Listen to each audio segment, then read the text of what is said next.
नमस्ते, शुभ संध्या। मैं उन्नीस आप सभी का के सभी का सादर वंदन अभिनंदन करता हूँ। फटाफट एक बार आप सभी लोग उपस्थित हो जाइए यदि आपको नोटिफिकेशन प्राप्त हो।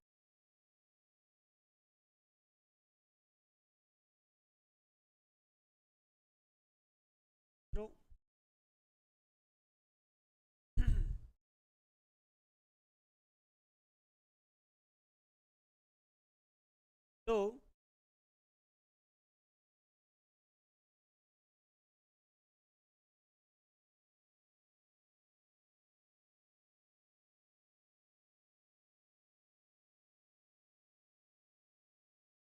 हाँ, तो संधि पढ़ रहे हैं ना।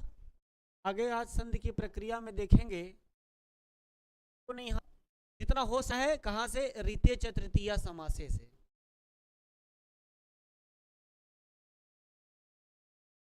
यहाँ से पढ़ना है रीते च तृतीया समासे। ये क्या कह रहा है, देखिए यहाँ लिखा है रीते च तृतीया समासे। कितना नंबर वार्तिक है आपका? 3 नंबर वार्तिक है ना, 3 नंबर है ना, ये 3 नंबर रीते च तृतीया समासे। तो यहाँ कहीं 3 नंबर लिखा, देखिए ये 3 नंबर लिखा है जब रित शब्द के साथ, इसके रित शब्द है, मतलब ये रित पूरा शब्द है, के साथ किसी पूर्वगामी शब्द का तृतीया समास हुआ हो। के साथ किसी पूर्वगामी, तब पूर्वगामी मतलब जो पहले ही कोई समास तृतीय समास हुआ हो, तब भी गामी अ और रित के री से मिलकर आर बनेगा, अर नहीं बनेगा। क्या बनेगा? आर बनेगा, अर नहीं बनेगा। मतलब कहने का मतलब है कि यह वार्तिक वृद्धि संधि करता है। सीधे सीधे यही कह लो ना कि यह वार्तिक वृद्धि संधि करता है। कौन सी संधि करता है? वृद्धि संधि करता है। इसीलिए तो लिखा आर, अर नहीं। अर होता तो ये अर गुण है, और ये आर क्या है? ये वृद्धि है। यही पकड़ लेना है आपको। आर वृद्धि है, अर गुण है। तो कह रहा है कि जब रित शब्द के साथ किसी पूर्वगामी शब्द का तृतीया समास हो, तब भी पूर्वगामी अ और रित के री से मिलकर आर बनेगा, अर नहीं बनेगा। जैसे इन्होंने कहा सुखेन रितः, सुख धन रितः सुखार्थः। एक शब्द इन्होंने बनाया तो खेन रितः सुखार्थः। आइए इसको उदाहरण में रूप में देख लेते हैं। तो क्या है आपका? रीते च तृतीया समासे।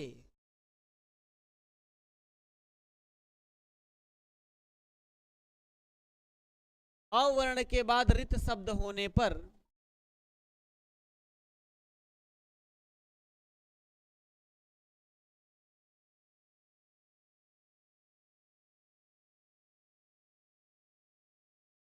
अवर्ण के बाद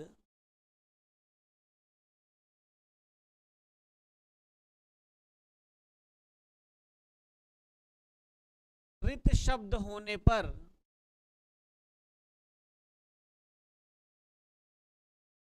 अवर्ण के बाद रित शब्द होने पर पूर्व तथा पर के स्थान पर पूर्व तथा पर वर्ण के स्थान पर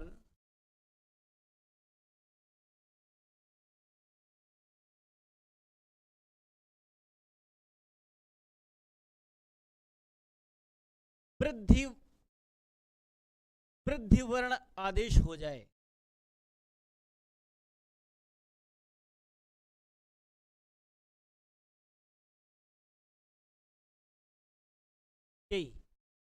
अवर्ण के बाद रित शब्द होने पर पूर्व तथा पर वर्ण के स्थान पर वृद्धि वर्ण आदेश हो जाए। लेकिन एक और शर्त है, वो शर्त क्या है? तृतीया समास होने पर। अगली शर्त क्या है? तृतीया समास होने पर।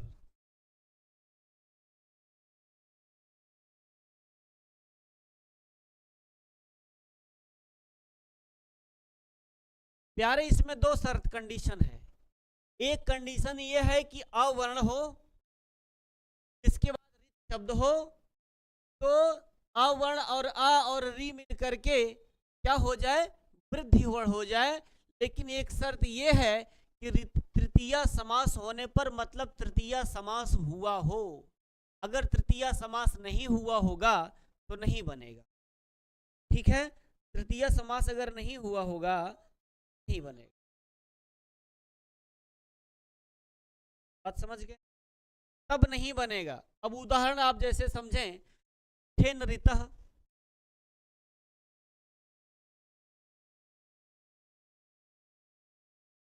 उदाहरण देखिए,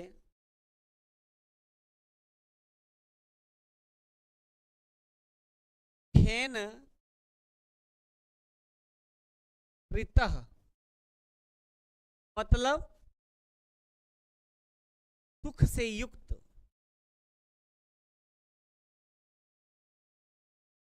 खेन ऋतः मतलब सुख से युक्त। अब देखिए यहां पर सुखेन ऋतः में समास हुआ है, शब्द क्या बना है, सुख धन ऋतः। सुख धन ऋतः बराबर सुखार्तः। अब आप देखिए कंडीशन यहां पर तो हुई है, वो पूरी हो रही कि नहीं हो रही।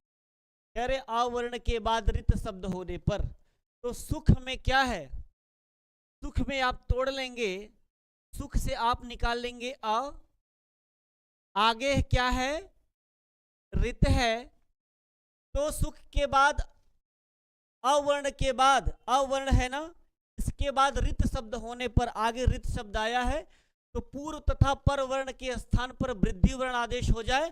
पूर्व वर्ण अ है, पर वर्ण री है, पूर्व वर्ण अ है, पर वर्ण री है। अ और री के स्थान पर जब आ के बाद री आ जाए, आ के बाद री आती थी, तो आप क्या बनाते थे, आप अर बनाते थे, अर। और ये गुण का नियम करता था।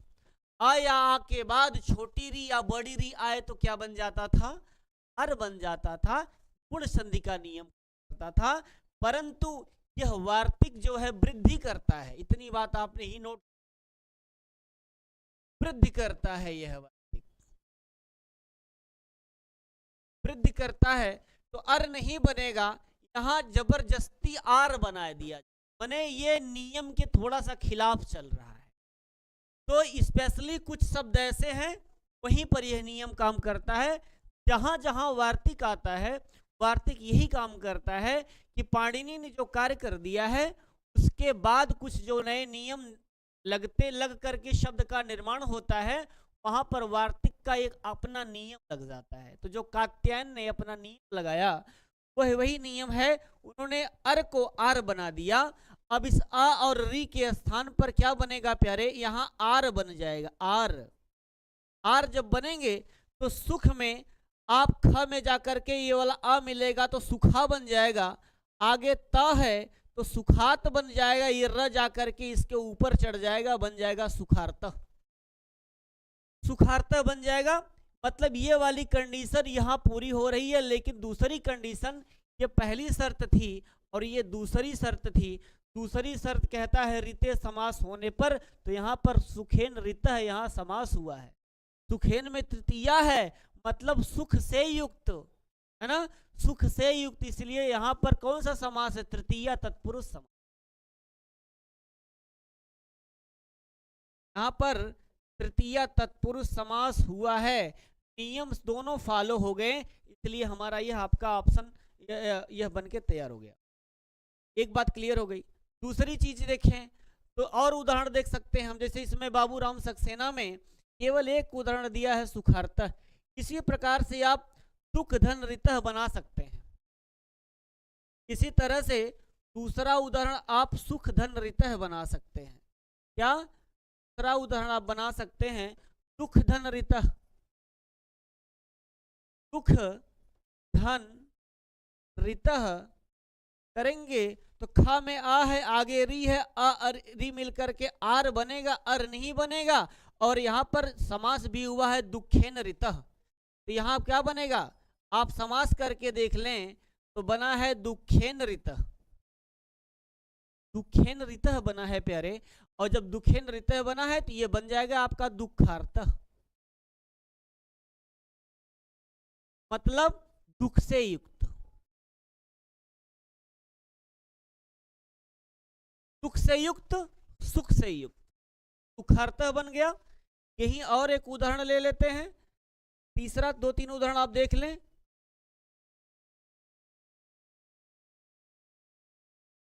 चलिए एक उदाहरण और देख लिया जाए। एक उदाहरण आपका हम देख लेते हैं, दुखेन, ये हो गया एक, जैसे कष्ट धन ऋतः आप बना सकते हो क्या प्यारे, कष्ट धन ऋतः, कष्ट धन ऋतः, ट में आ है, आगे री है, ये कंडीशन पूरी हो गई। अब यहाँ क्या तृतीया समास हुआ है, तो बिल्कुल हुआ है, कष्टेन ऋतः बना है, कष्टेन ऋतः है, ये भी शर्त पूरी हो गई, यहां पर समास इस शब्द में हुआ है, तब जाकर के आपका क्या बन जाएगा, कष्टार्थः बन जाएगा, कष्टार्थः, कष्ट से युक्त, यहां पर भी बन गया। इसी तरह से आप सुखार्थः बना लेंगे, इसी तरह से आप दुखार्थः बना लेंगे, इसी तरह से आप कष्टार्थः बना लेंगे। तो आपसे परीक्षा में सवाल पूछेगा दुखार्थः, कष्टार्थः और ये सुखार्थः, यहाँ पर कौन सी संधि हुई है, तो आप कह देना यहाँ वृद्धि संधि हुई है। कैसे हुई है, तो नियम देख लेना कि सुखार्थः में सुखर्त बनता, अगर गुण संधि लगता तो ये सुखार्थः न बनता, सुखर्त बनता, यहाँ भी दुखर्त बनता, यहाँ कष्टार्थ बनता, शब्द गलत हो जाता, गलत हो जाता कि नहीं हो जाता, गलत हो जाता। इसीलिए फाइनली ये शुद्ध शब्द बनाने के लिए व्याकरण भाषा में शब्द अनिष्ट न हो जाए, इसलिए कात्यायन का वार्तिक आकर के शब्दों का सही कर दिया, बन गया आपका ये सब सारी चीज, है ना। तो आपने ऋते च तृतीया समासे, ऋते च तृतीया समासे, यह वार्तिक वृद्धि संधि करता है, ये आपका काम इतना आपने जाना, परीक्षा में ही पूछ लेगा, संधि विच्छेद तोड़ना ना, सुख धन ऋतः सुखार्थः करना, धन ऋतः दुखार्थः करना, कष्ट धन ऋतः कष्टार्थः कर लेना। अब देखिए यहीं पर एक शब्द है परम धन ऋतः, यहीं हम आपको दिखा दें थोड़ा सा, यहीं एक शब्द है क्या, परम धन ऋतः, परम धन ऋतः, क्या यहाँ पर नियम लग रहा है, परम के म में अ है कि नहीं है ना, म से अ निकालेंगे तो अ निकल जाएगा, आगे ऋत शब्द है तो बन सकता है, बन जाएगा ना। ये आप क्या बना लोगे इसको, परम परमार्थ बना लोगे, परमार्थः, परमार्थः बन जाएगा इस नियम के अनुसार। और अगर गुण का नियम लगता तो परमार्थ बनता, लेकिन अगर इस वार्तिक से नियम लगता तो परमार्थ बनता। लेकिन एक बात और आ गई आपको, ये आपको दूसरा देखना है, क्या यहाँ तृतीया समास हुआ है, तो परम ऋतः में तृतीया समास नहीं,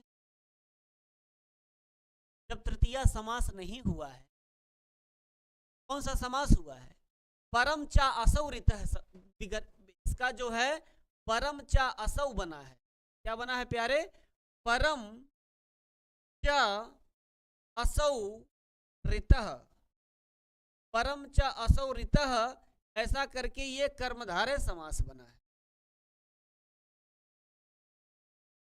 ये कर्मधारय समास हुआ है। और जब कर्मधारय समास हुआ है तब यहां पर ये नियम नहीं लगेगा, तब यह ऑलरेडी जो नियम है ये फेल हो जाएगा।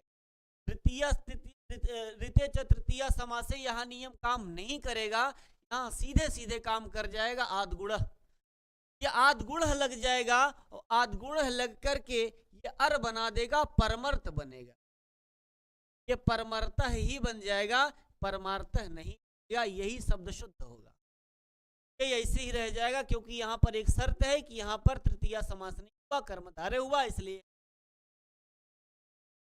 आप इसको समझ गए, समझ गए होंगे ना।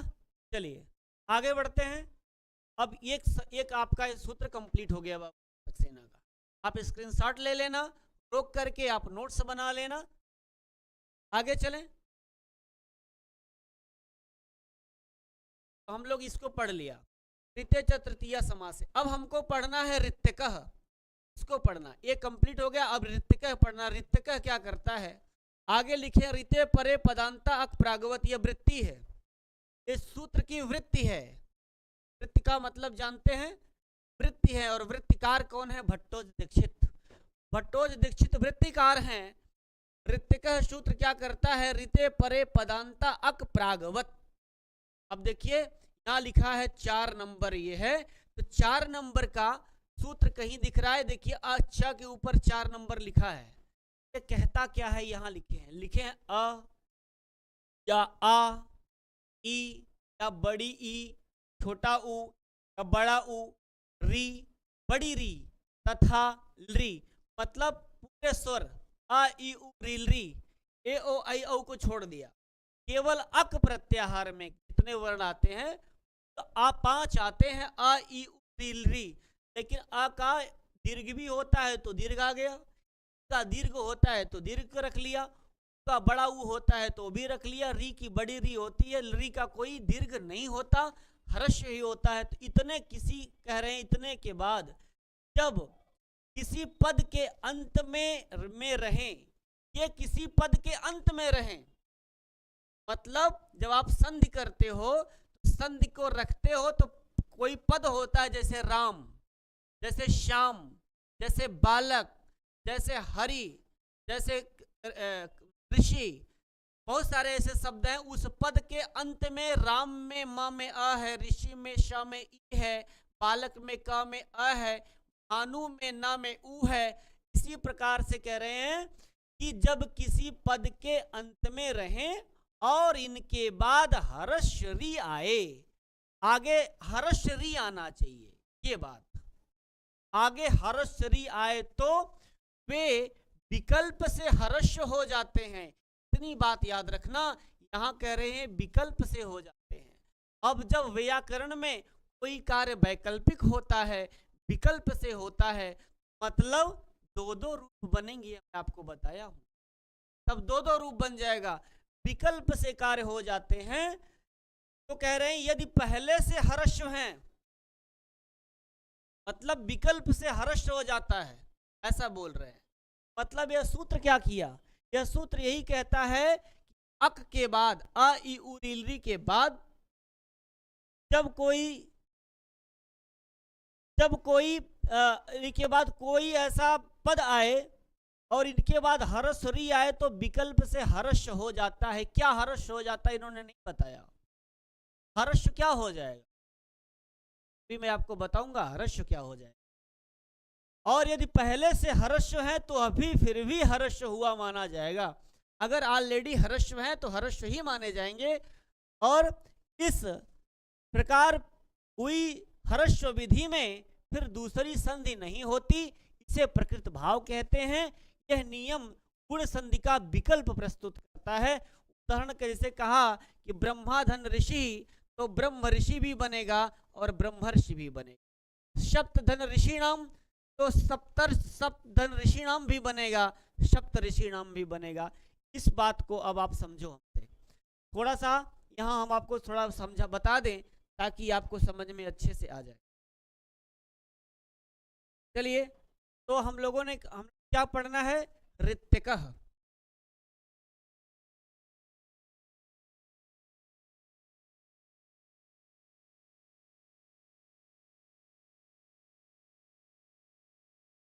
ऋत्यकः है ना, हमको ऋत्यकः पढ़ना है।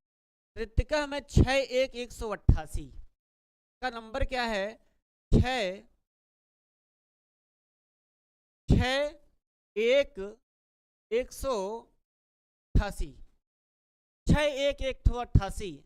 अब इसकी वृत्ति क्या कहती, जरा वृत्ति एक बार देख लें। वृत्ति पाबूराम ने भी लिखा है कि ऋते परे पदांता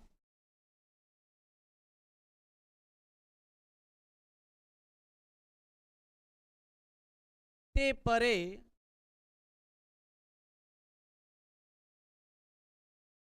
पदांता अक प्रागवत।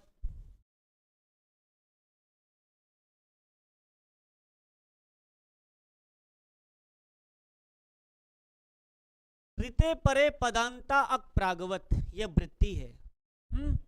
अब आप इसको तोड़े, ऋति अक, ऋत्यकः को तोड़ दें, क्या बनेगा? ऋति अकः,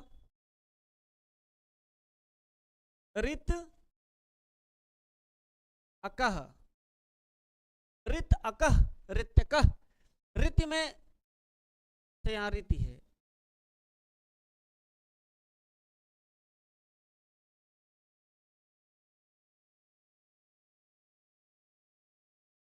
ऋति, यहां ऋति में सप्तमी लगी है और अक में प्रथमा लगी है, दो पद मिलके बना है ऋत्यकः। ऋत्यकः में कौन सी संधि हुई है? अगर ऋत्यकः शब्द में संधि आप देखें तो इसी को पहले तोड़ लें, एक बार यहीं पर देख लीजिए। ऋत है, ऋत से आगे ई निकला, इसमें से आगे अकः है, ई को क्या आदेश हुआ? यह आदेश हुआ। आगे क्या है? अक है, और आगे यहाँ क्या है? ऋत शब्द है। तो जब आप इसको मिला लेंगे तो री और आधा त, ये जाके मिल जाएगा य, मतलब ऋत्यकः में यण संधि है। कौन सी संधि है? ऋत्यकः इस शब्द में, इस सूत्र में यण संधि हुई है, आप यहीं लिख सकते हैं।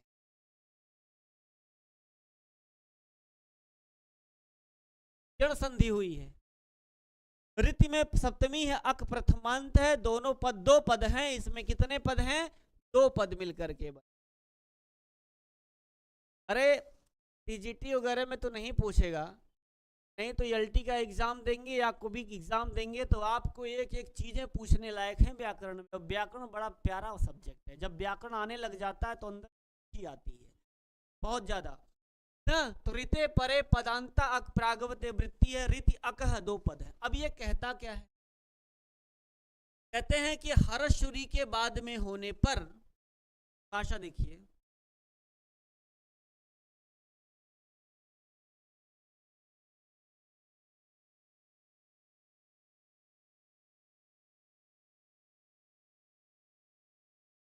हर्षुरी के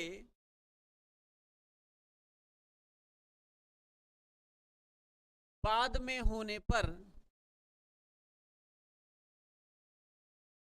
अब हम देखिए, हम जो अपने भाषा में आपको थोड़ा पढ़ा रहे हैं, हम चाहते तो उसी बाबूराम सक्सेना के पेज पे घसीट देते हो, आपको पढ़ा देते। इसीलिए मैं बार बार आपसे कहता हूं कि आपके लिए मेहनत करता हूं मैं, और अच्छे से आप समझ जाओ, इसीलिए प्रयास कर मेरा रहता है। तो हम जब यहाँ पढ़ाएंगे, इसको आप पढ़ने के बाद आप बाबूराम सक्सेना की किताब की उनकी भाषा पढ़ना, तब आपको समझ में। मैं यही चाहता, मैं वहाँ चाहता तो वहीं पढ़ा देता, क्या ज़रूरत थी मुझे अलग से पेज लेकर के पढ़ाने की? लेकिन नहीं, हमने ये सोच रहे हैं कि नहीं, जो काम करो ईमानदारी से करो, कम से कम आपका कल्याण हो जाए, ये ज़्यादा अच्छा होगा। तो हर्षवरी के बाद में होने पर पदांत अक को ह्रस्व हो जाए, पर पदांत अक को हर्ष हो जाए, हर्ष हो ऐसा। और यदि हर्ष है तब भी हर्ष माना जाएगा, तो बाबूराम बोले हैं। यह सूत्र इतना कहता है कि ऋते परे पदांता अक प्रागवत। प्रागवत का अर्थ क्या होता है? प्रागवत का अर्थ यह होता है पहले की तरह, पहले की तरह। प्रागवत का अर्थ होता है पहले की तरह। ऋते परे पदांता अक प्रागवत, ऋते परे पदांता अक प्रागवत। ऋते परे मन ऋत के, ऋते परे मन री के बाद में होने पर,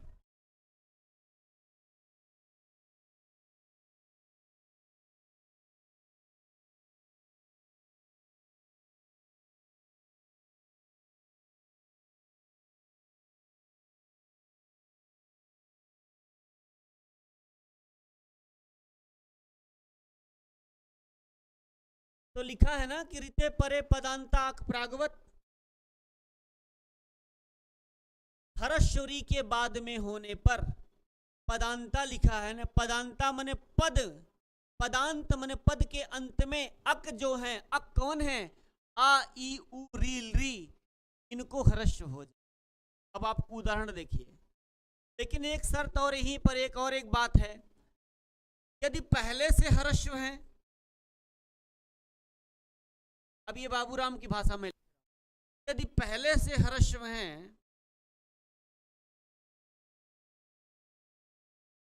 तो पहले से ह्रस्व हैं तो भी ह्रस्व ही माना जाए।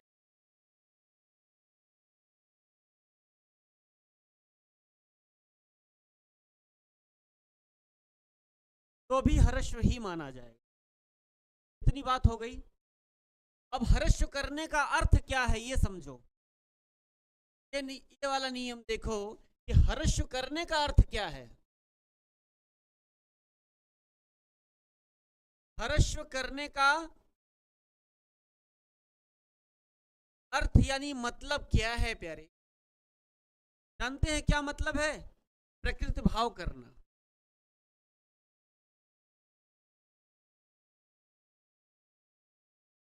प्रकृति भाव करना, प्रकृति भाव करना मतलब संधि का न करना, इसीलिए ह्रस्व करवा। बात समझ में आ गई? प्रकृति भाव करना। अब उदाहरण आप देखो, अब ही आप समझ जाओ।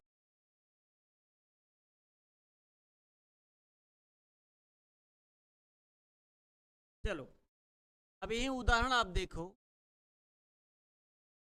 उदाहरण क्या बताया इन्होंने? उदाहरण बताया ब्रह्मधन ऋषि, ब्रह्माधन ऋषि।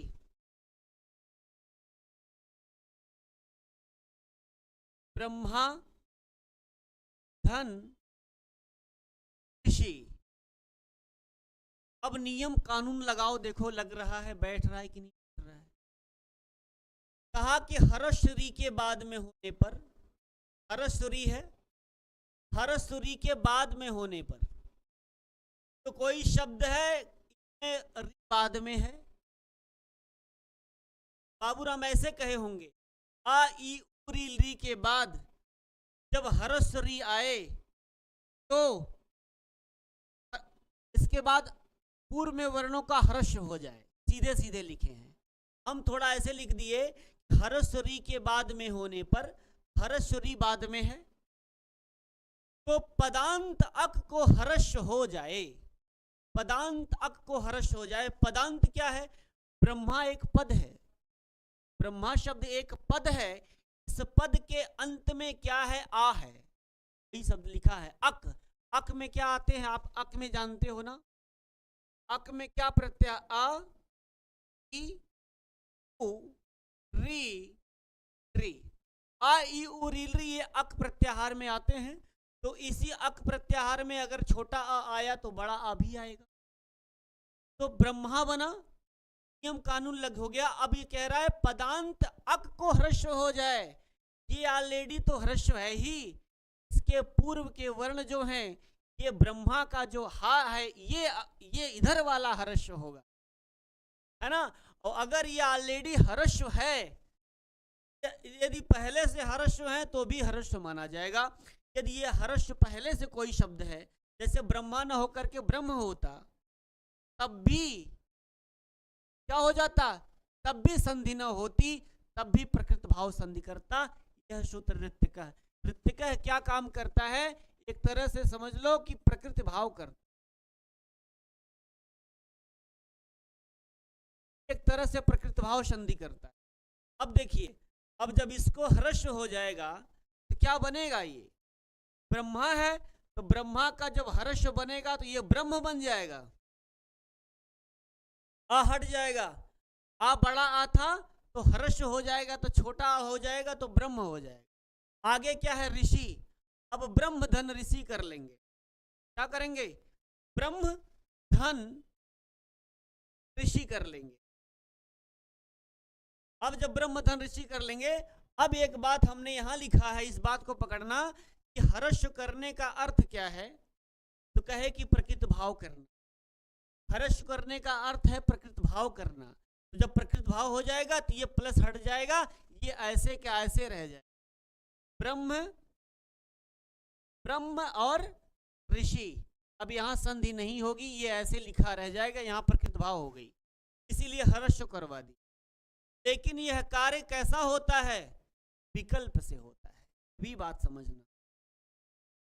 आगे लिखा है कि ऋते परे पदांता अक प्रागवत, तो यह कार्य वैकल्पिक होता है, विकल्प से होता है, विकल्प से हर्ष होता है। यहां लिख लेना, हर्ष और री के बाद में होने पर पदांत अक को विकल्प से हर्ष हो जाए, विकल्प से हर्ष हो जाए।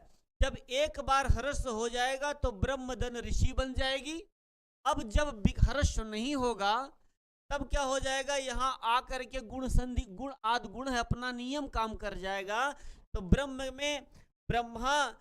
ब्रह्म में क्या लगा है? आ है, आगे क्या है? री है, क्या बन जाएगा? यहां से फिर पकड़ेगा, यहां नियम लगे, आ और री है तो क्या बन जाएगा? आ और री मिलकर के अर बन जाएगा। तो एक रूप आपका ब्रह्मधन ऋषि सही होगा, एक रूप आपका कौन सा सही होगा? ये वाला सही होगा। एक रूप आपका ब्रह्मर्षि सही होगा,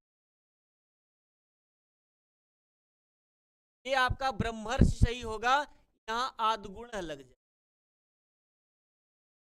इस नियम से दो रूप बन गए। किताब खोल के देख लेना बाबू, सेना का किताब खोल के देख लेना। एक ब्रह्म ऋषि बन जाएगा, एक ब्रह्मर्षि बन जाएगा। ये जो ब्रह्म ऋषि बना है ये ऋतक से बना है, और एक ब्रह्मर्षि जो बनेगा वो आदगुण से बन जाएगा। बस मैं आपको शॉर्टकट में बता दूं, फाइनली ऋतक यही कहता है कि आ या आ के बाद, आ या आ ई री के बाद जब हर्ष री आए तो री के पहले पदांत वाले शब्द का जो आखिरी शब्द होगा उसको हर्ष कर देता है, और जब हर्ष कर देगा तो यह संधि नहीं होगी, प्रकृत भाव हो जाएगा। बस इतना है ना। ऋतक क्या करता है? प्रकृत भाव करता है। ऋतक का उदाहरण क्या है? ब्रह्मधन ऋषि, है ना। तो ब्रह्मधन ऋषि में ब्रह्मा था, ब्रह्मा के आ को हर्ष कर दिया तो ब्रह्म बन गया, ब्रह्मधन ऋषि बन गया। तो फिर जब हर्ष हो गया तो फिर संधि नहीं हुई, तो ब्रह्म ऋषि ही रह गई। लेकिन यह कार्य वैकल्पिक होता है, तो जब दो रूप बन जाएंगे, एक हो जाएगा ब्रह्मर्षि बन जाएगा, और री बन जाएगा, ब्रह्मर्षि बन गया, एक आदमी। इसी तरह से उदाहरण आप देख सकते हैं। दूसरा उदाहरण है सप्तधन ऋषिणाम। दूसरा उदाहरण क्या है? उदाहरण आपका दूसरा उदाहरण देखिएगा, सप्तधन ऋषिणाम। सप्तधन ऋषिणाम, सप्तधन ऋषिणाम बन गया। अब देखिए सप्त में ता में क्या है, आप तोड़ लीजिए। सप्त से आप निकालेंगे हर्ष अ, आगे क्या है? ऋषिणाम। ठीक। अब इसको ये नियम क्या कहता था? आ ई री के बाद जब री आए या री अंत में होने के बाद पदांत आ को हर्ष हो जाए। देखिए यहाँ सप्त में ऑलरेडी हर्ष था, हमने अभी बताया ना। एक बार अगर हर्ष है तब भी हर्ष नहीं है, तो यहाँ हर्ष ऑलरेडी हर्ष पहले से था, हर्ष है तो हर्ष ही माना जाएगा, तब भी संधि नहीं होगी। और जब संधि नहीं होगी तो ये क्या होगा? बन जाएगा आपका, बन जाएगा सप्त ऋषिणाम, सप्त ऋषिणाम बन जाएगा। एक रूप आपका ये बने, एक रूप आपका ये बन जाएगा सप्तधन ऋषिणाम, इस सूत्र से ऋतक से। लेकिन ये कार्य वैकल्पिक है, इसलिए एक रूप आपका ये बन जाएगा सप्तर्षिणाम, सप्तर्षिणाम बनेगा। अब आपका ये जो नियम लगा, दूसरा रूप बना, ये आपका आदगुण से बन गया। मतलब दो दो रूप बनेंगे, ध्यान रखना। ये आदगुण से बन गया और ये आपका सप्तऋषिणाम ऋतक से बन गया। हो गया ऋतक? डाउट तो नहीं? डाउट होगा तो आप मुझे लेना।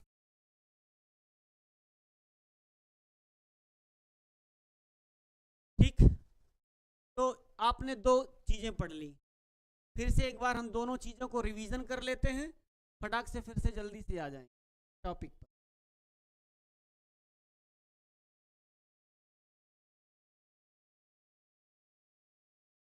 आपने ऋत्यकः पढ़ा,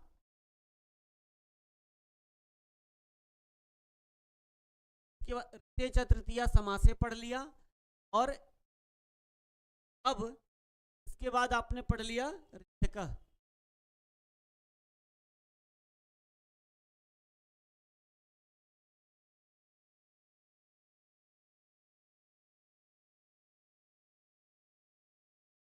है ना, ये चीजें आपने पढ़ ली।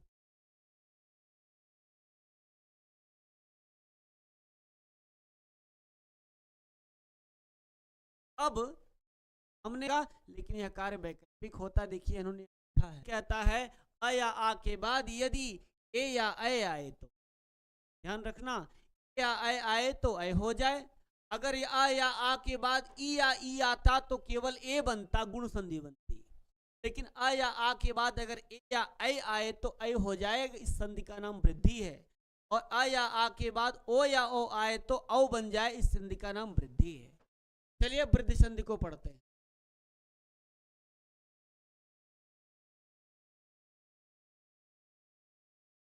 हम लोग वृद्धि संधि को पढ़ते हैं जरा। तो क्या है, वृद्धि रेची, वृद्धि रेची।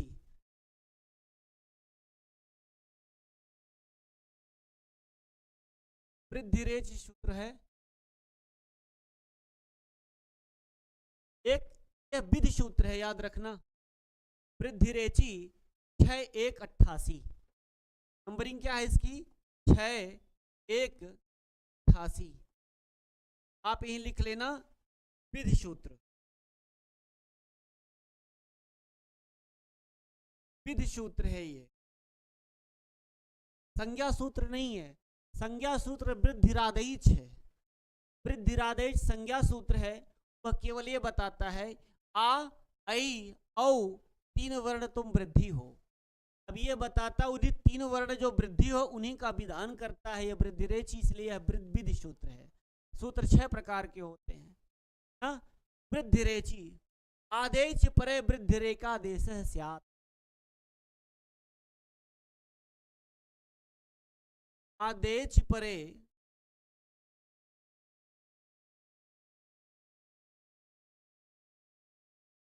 वृद्धि रेखा देश स्यात्।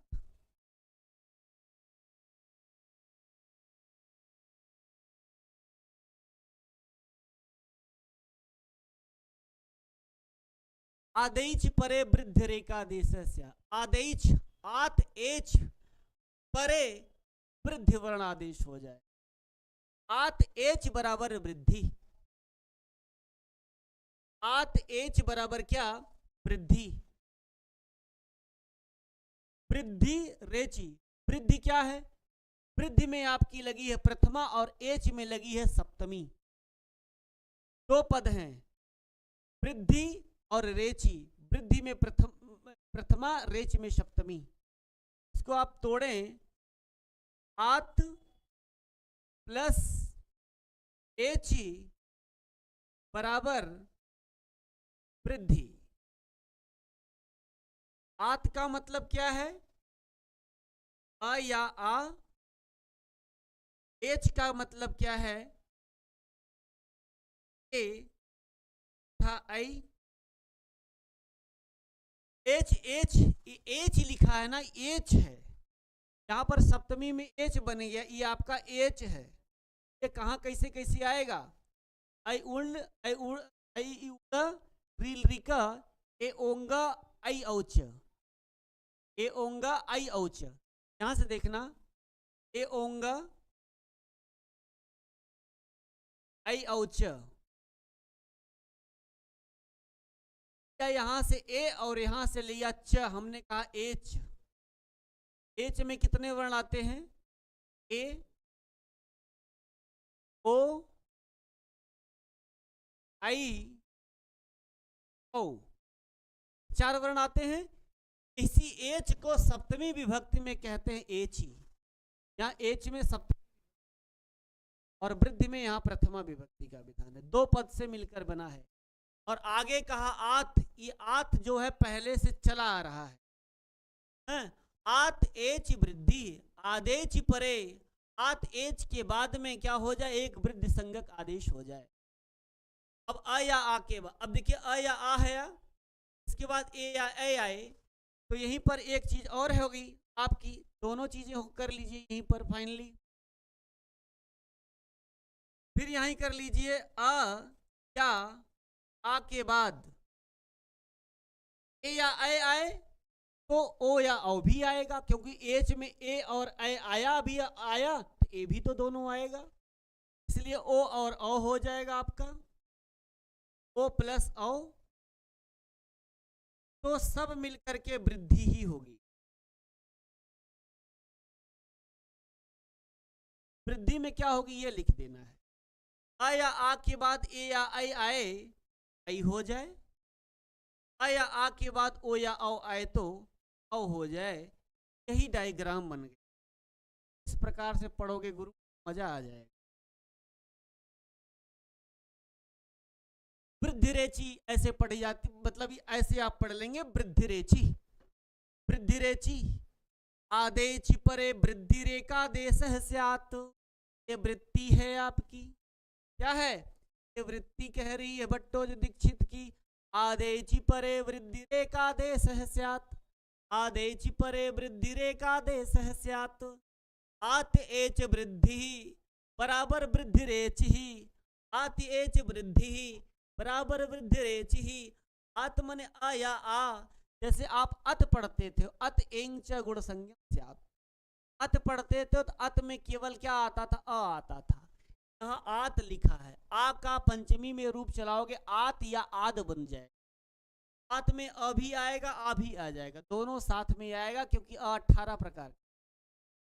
इसके बाद एच में एच प्रत्याहार में ए और ए आए तो फिर ए हो जाए, और अ या आ के बाद ओ या औ आए तो औ हो जाए। अब इसी परिभाषा को किताब में बड़ा सा लिखना हो तो लिख डालिए अपने मन से, अ या आ के बाद जब ए या आई आए तो ऐ हो जाए, अ या आ के बाद या ओ आए तो औ हो जाए, इसी को वृद्धि संधि कहते।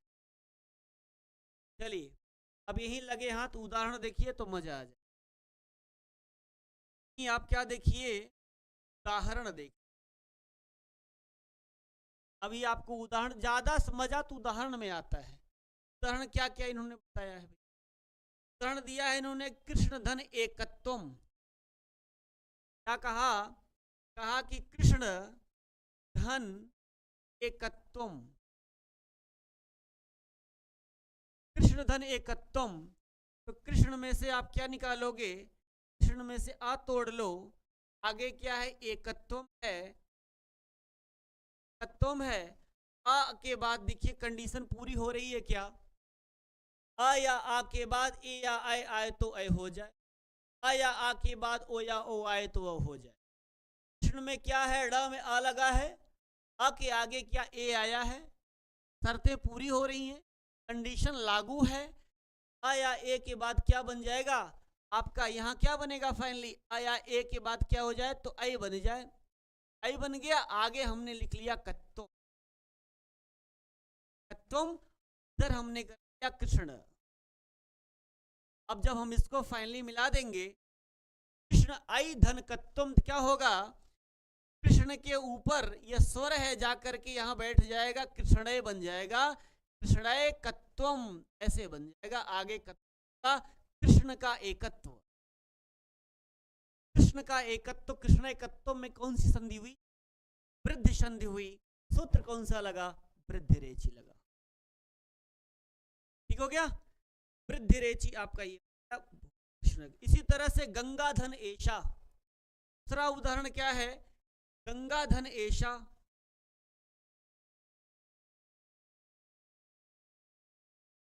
यहां कर लेते हैं गंगा प्लस ऐशा, जोड़ लेंगे, गंग से आप निकाल लेंगे आ, आगे क्या है प्लस ऐशा, कंडीशन लागू हो गई, आ के बाद ए आया, अभी छोटा आ के बाद ए आया था, लेकिन अब यहाँ बड़ा आ के बाद ए आया है, मतलब यह नियम लागू है, आ आए या बड़ा आ आए, छोटा आ ह्रस्व आ आए या दीर्घ आ आए। तो कौन इसके बाद नियम कंडीशन पूरी है, क्या बन जाए, आई बन जाए। जब आई बन जाएगा, आ और ए के स्थान पर क्या बनेगा, आई बनेगा। आगे यहाँ उतार लेंगे शा, यहाँ कर लेंगे गंग, जब आप मिला देंगे तो क्या बन जाएगा, गंगईशा। गंग आपका ये जाएगा, एक कृष्णकत्वम बन जाएगा, एक गंगईशा बन जाएगा। और इसी तरह से इन्होंने उदाहरण एक दिया है, जल धन ओघ। जल धन ओघ क्या बताया इन्होंने, कहा जल धन घ। तो जल धन ओगल्ला में आ है, आगे उ है, आ ओ मिल करके क्या बन जाएगा, आप इतना समझदार हो गए हो, थोड़ी थोड़ी क्या बन गया, जलोघ। ओघ माने क्या होता है, प्रवाह, जल का प्रवाह, जलोघ। इसी तरह से इसके बाद आप गंगोघ, गंगा धन ओघ बना लेंगे। क्या बना लेंगे, गंगा धन ओघ बना लेंगे। बाबूराम का उदाहरण बता रहा हूं मैं, आ और ओ मिल गया। अभी ये उदाहरण आपने ए का देखा था, अब ये उदाहरण आप ओ का देख रहे हो। आ या आ के बाद ओ या औ आए, आ जल में ला में आ है, आगे ओ आया, कंडीशन पूरी है। आ और ओ मिलकर के क्या बनता है, औ बन जाता है। आ और ओ मिलकर के औ बन जाता है, आ और ओ मिलकर के औ बन जाता है, चाहे आ और ओ या चाहे आ और औ मिलकर के औ ही बन जाता है। इतनी बात ध्यान रखना है। क्या बन गया, गंगा धन ओघ, क्या बन जाएगा, आ ओ मिलकर के औ बनेगा तो गंगौघ बन जाएगा। गंगौघ मतलब गंगा का प्रवाह। यही 3-4 उदाहरण बाबूराम सक्सेना दिए थे, इसका उदाहरण है। और बहुत सारे उदाहरण हैं, आप किताब में ढूंढ लीजिएगा, बहुत सारे उदाहरण हैं जो आप नोट कर लीजिए। उदाहरण मैं आपको बता दूं क्या,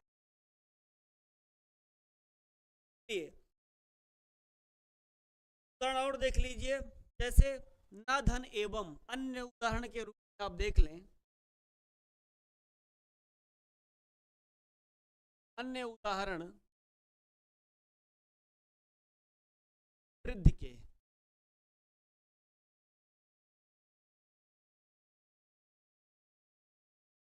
न धन एवं, न प्लस एवं क्या कर लेंगे, ना में आ है, आगे ए है, क्या बनेगा, एवं बन जाएगा। कोई दिक्कत तो नहीं है नैवम बनाने में। नैवम में कौन सी संधि हुई, वृद्धि संधि हुई। इस तरह या धन एवं बनाएंगे, इसी तरह से या धन एवं बना लेंगे, क्या बन जाएगा, यौवम बन जाएगा, यौवम बन जाएगा। तीसरा उदाहरण आपको हम बताएं, जैसे देवधन ऐश्वर्यम, क्या होगा प्यारे,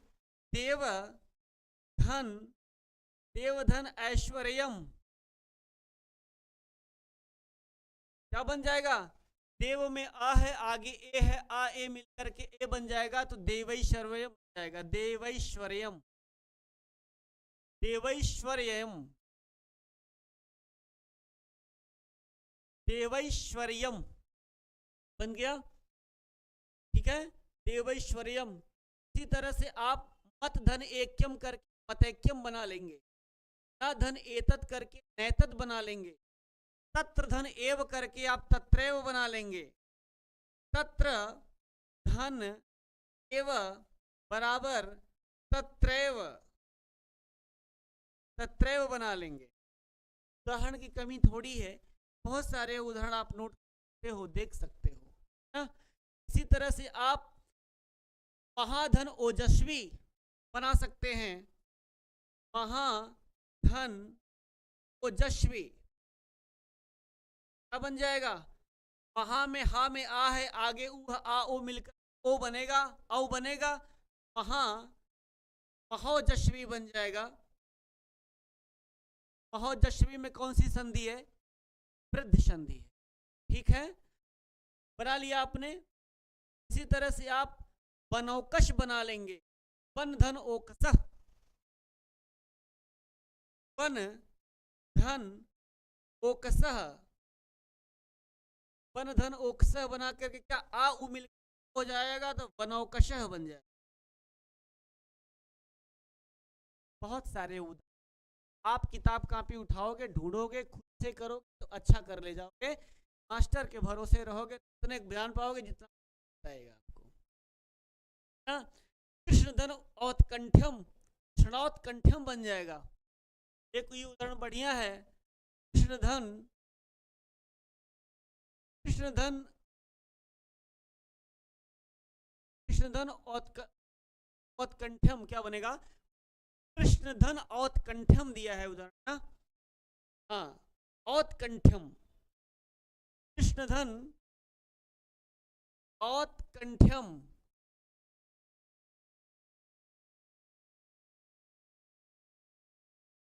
क्या मिलेगा? आ और आ के बाद औ आया है, तब भी तो औ बनेगा, तो क्या बन जाएगा? कृष्णौ, कृष्णोत्कंठ्यम, कृष्णोत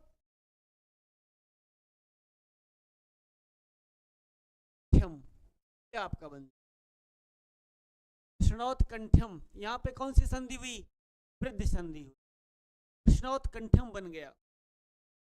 इसी तरह से आप बहुत सारे बना सकते हैं। यमुना धन ओघ करके यमुनोघ बना लीजिए, कन्या धन ओदनम कन्योदनम बना लीजिए ना। तो ऐसे करके आप बहुत सारे उदाहरण बना सकते हो प्यारे। सदा धन एव करके आप सदैव बना लेंगे। मम धन एवं ममैव बन जाएगा, तथा धन एव तथैव बन जाएगा। एक धन एकम, ये भी देख लीजिए, एक धन, एक धन एकम, यहां संधि कौन सी हो जाएगी? का में आ है, आगे ए है, क्या बन जाएगा? एक एकम।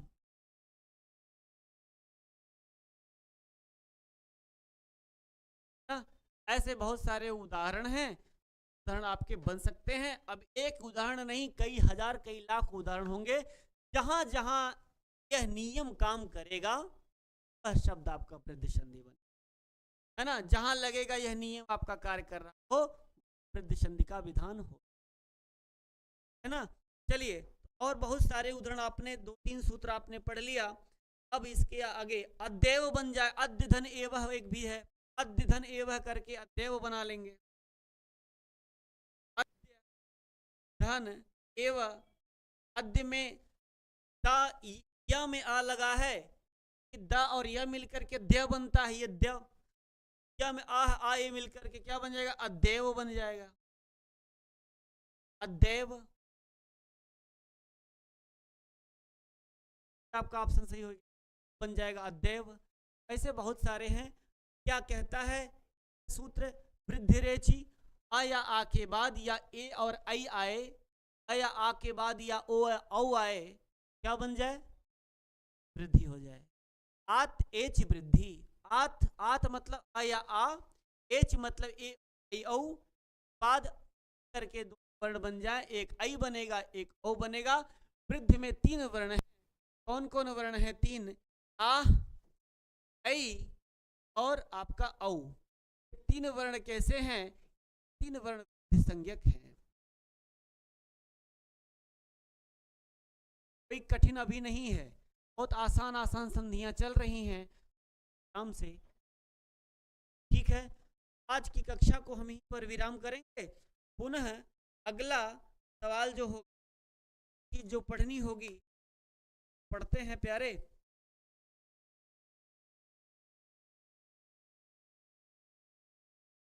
फिर आपसे कल मिलते हैं 4 बजे, आपकी मुलाकात होगी एक अलग सेशन लेकर, इसके बाद वाला पोर्शन। तो बहुत जल्दी बाबूराम सक्सेना हम लोग पढ़ रहे हैं और बढ़िया से पढ़ रहे हैं। बाबूराम सक्सेना में कोई जल्दीबाजी नहीं करना, आराम आराम से पढ़ लो। 2 किताबें बची हैं केवल, बाबूराम सक्सेना बचा है, पूरा कर। बहुत बहुत धन्यवाद।